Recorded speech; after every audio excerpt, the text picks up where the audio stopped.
Hello, you're most welcome to Business Stories on Business Television Africa. My name is Anna Maria Nyame.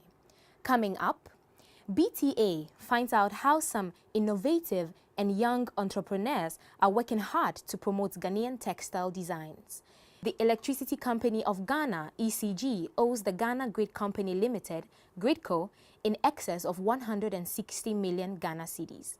And finally, the Economic Community of West African States, ECOWAS, has failed to sign the controversial Economic Partnership Agreement, EPA, with the European Union, EU. The Ghanaian local textile industry has persistently faced extreme competition from fake pirated designs from China. Despite this challenge, however, some innovative and young entrepreneurs with the zeal to sustain the industry have continued to promote Ghanaian textile designs and come out with beautiful products for the market.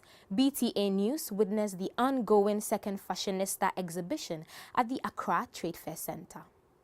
The just-ended second Fashionista exhibition at the Accra Trade Fair Center witnessed the display of beautifully made bags, shorts, dresses, shoes, beads, among others, using Ghanaian textiles. It has bright colors, hence a large variety to choose from. Some of them a blend of textiles and foreign materials such as silk and lycra. The array of works exhibited amazingly was not only from indigenous Ghanaians but foreigners in the country. Even though the textile industry in Ghana is currently facing a number of challenges, those young entrepreneurs are promoting the industry in their own small ways as they sell not only to Ghanaian markets but outside the country. I sent some of my things to my mom in Greece, and people like it because of the colors. Most of the African prints have really good colors. I mainly stitch African prints with chiffon and lycra, and so far it's been amazing. And I see everybody that comes around is looking for something that has a little bit of African prints in it. It's going, for me, it's even going faster than the ones that don't have prints. So I would say yeah, it is. African prints has good colors, good color combinations. You can mix it with a lot of things. So I don't think it's a one-day thing. I can't say that it's going to last forever, but I think it's going to be there for quite some time. It seems everybody is falling in love with African prints and the accessories that we have. But the main problem and challenges we are having is people going to China to do extra print. That's duplicating what we have. It's making things become more difficult for designers and the fashion industry in Ghana. That's what the main problem we're experiencing now. Looking at what we have, it's quite exclusive. You wouldn't see this anywhere. Currently, we sell in Ghana and Italy. That's where we have most of our customers. And the fair has been so far so good. People are coming in to patronize what we have because of the exclusivity of the shorts that we have. It's actually really comfortable because as you were saying, sometimes we wear suits and stuff to work. It may be really hot in Ghana and in Africa. We are in the tropical zone. So things like this, the cotton fabrics, they are easy to wear, so trendy, so beautiful. And I think it's really great that people are patronizing it right now. Yeah, African prints have been there for as long as I can remember. Okay, I was born with African prints there, but then right now, it's like Africa is gaining more popularity and people are paying attention to us. So I think that it's going to stay on for a while. It's going to be here for a while. Just as it has been there earlier, now the awareness is there, I think it's going to stay on longer and greater. Despite it being a lucrative venture, Demaris says the business comes with its own challenges, but cautioned up-and-coming designers to be more creative and others to be able to compete with their foreign counterparts. Yes, it's everywhere, and it depends on how you really put it together to make it sell.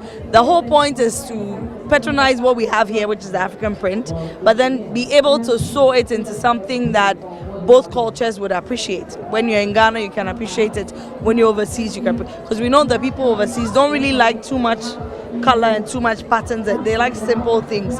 So you should be able to combine both. And in my opinion, I think it will stay for a while. But if we're not careful and we overdo it and we don't come up with new ideas to really make it like stand out, even internationally, people are going to forget about it after some time. The textile revolution is here to stay, and Ghanaians should patronize this wares more, as it seems the West have embraced it more than its owners. Afia Boache reporting for BTA News. The Electricity Company of Ghana, ECG, owes the Ghana Grid Company Limited, GRIDCO, in excess of 160 million Ghana cedis. Mr. Bernard Justice Tekpo, chairman of the Senior Staff Association of the company, disclosed this at an opening on their second biennial congress at Abesim near Sunyani.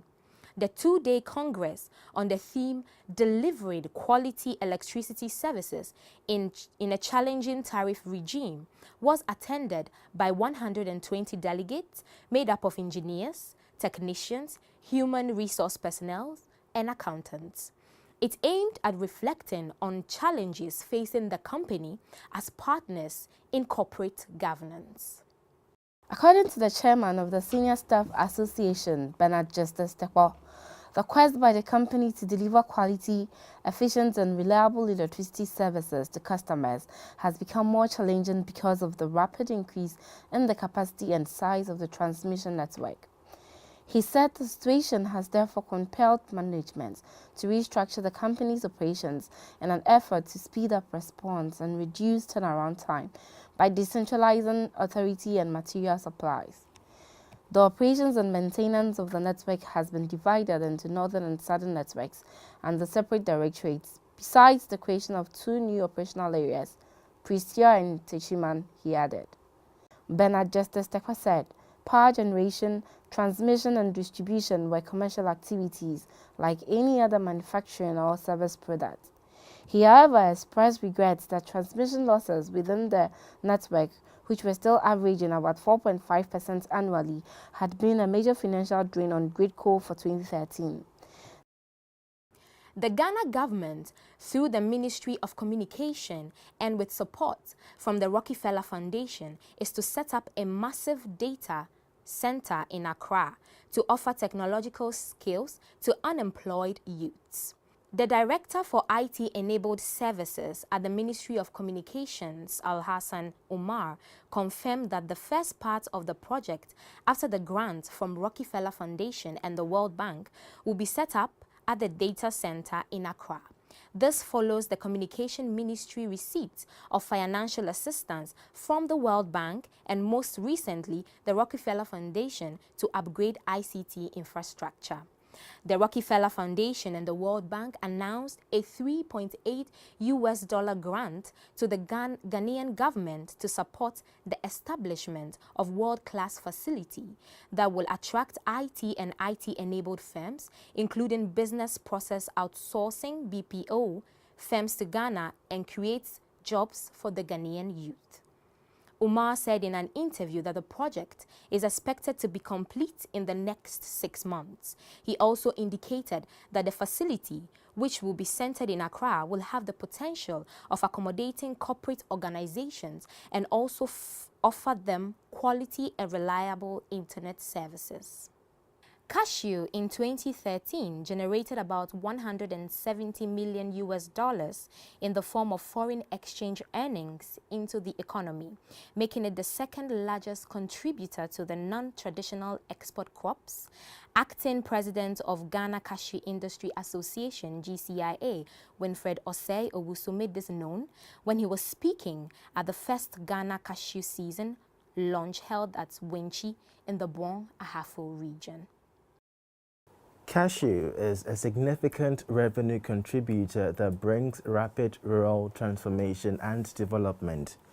According to the acting president of the Ghana Cashew Industry, Winifred Osei Owusu, in the Bon Ahafo region alone, there are 12 major and small-scale cashew processing factories.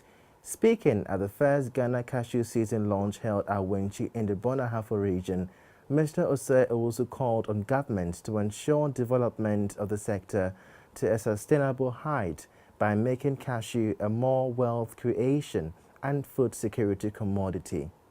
Processors have to compete with exporters for the insufficient 50,000 metric tons local production.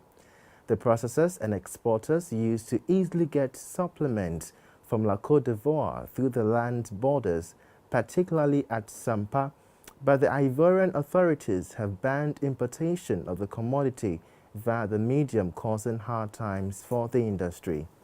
Mr. Ose also lamented the situation is a threat to the industry as it has the tendency to compel processors to move their investments to Côte d'Ivoire where there is available raw material. We now bring you some stories across the African continent. The Economic Community of West African States, ECOWAS, has failed to sign the controversial Economic Partnership Agreement, EPA, with the European Union, EU. The expectation of a final seal to the agreement at the 44th Ordinary Session of Heads of State and Government of the ECOWAS Authority fizzled out last Saturday night after West Africa's economic powerhouse, Nigeria, raised issues with the agreement. A communiqué issued at the end of the ECOWAS meeting in Yamoussoukro, Côte d'Ivoire, said some member states, particularly Nigeria, had raised some technical issues about the agreement, compelling the heads of state and government to shelve the signing of the EPA. According to the communiqué, even though the heads of state and government reaffirmed their strong commitment to the agreement and endorsed its conclusion in principle, they still felt there was the need to iron out the outstanding technical issues. We move to Nigeria, where another round of fuel scarcity is looming following plans by the leadership of the Independent Marketers Association of Nigeria, IPMAN, to shut its over 10,000 fuel stations across the country in protest of the closure of NIPCO, a subsidiary of IPMAN, due to ongoing leadership tussle rocking the Nigerian Union of Petroleum and Natural Gas Workers, NUPENG. The crisis began following a court ruling declaring Chief Lawson Obasi, former zonal chairman of IPMAN, Southeast Region, as president of the association. But the current IPMAN president, Aminu Abdul Kadir, maintains that the association remains an indivisible entity, adding that anybody who claims to be a leader besides the elected officials is going against a court order which has not yet been vacated. In an interview, Abdul Kadir maintained that the involvement by NUPENG in the operations of NIPCO was unlawful and against the industry's best practice. He said NUPENG's actions will further push the nation into a serious fuel scarcity, adding that all the 36 state chapters of the association had been directed to close down their operations this week if NUPENG failed to reserve its stand on the issue. That's it for business stories. We take a quick look at the closing headlines. BTA finds out how some innovative and young entrepreneurs are working hard to promote Ghanaian textile designs. The Electricity Company of Ghana, ECG, owes the Ghana Great Company Limited, GreatCo, in excess of 160 million Ghana cedis. And finally, the Economic Community of West African States, ECOWAS, has failed to sign the controversial Economic Partnership Agreement, EPA, with the European Union, EU. You can always send us your comments and suggestions to the following addresses on your screen.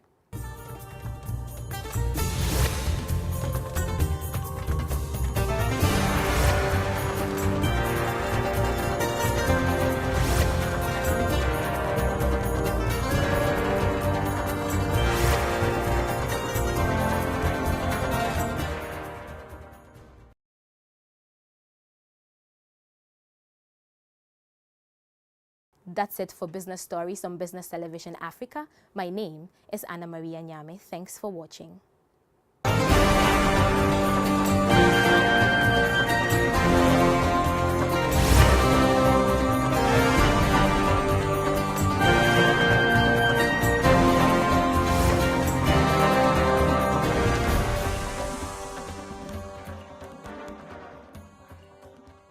Such as silk and lycra. The area of works exhibited amazingly was not only from indigenous Ghanaians but foreigners in the country. Even though the textile industry in Ghana is currently facing a number of challenges, those young entrepreneurs are promoting the industry in their own small ways as they sell not only to Ghanaian markets but outside the country. I sent some of my things to my mom in Greece, and people like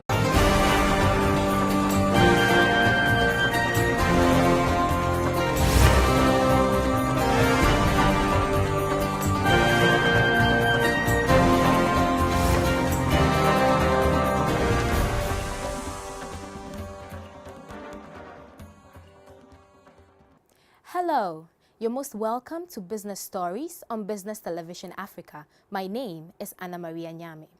BTA News witnessed the ongoing second Fashionista exhibition at the Accra Trade Fair Center.